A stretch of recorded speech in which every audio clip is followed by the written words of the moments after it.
醫師，我好痕啊，我好唔開心啊，幫下我啊！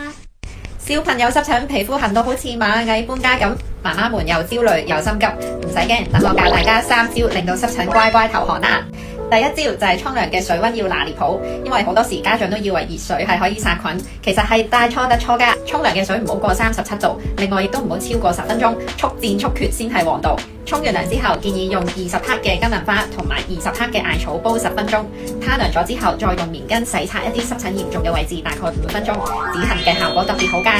第二招就係按摩穴位啦，每一日按足3里呢個位置大概50下，佢係喺我哋嘅小腿外側，膝頭哥對落4個手指位。如果小朋友唔配合嘅話，媽媽可以趁佢瞓覺嘅時候多啲幫佢按都得㗎。第3招就係室內嘅濕度啦，呢一點好多時都會俾人忽略咗嘅。我哋開冷氣最好加埋呢個加濕器，濕度保持喺50% 左右，因為太乾嘅話又會容易誘發濕疹，但係太濕咧容易滋生呢個蟎蟲，所以大家記得買翻10零20個嘅濕度計，隨時監測下室內嘅濕度啦。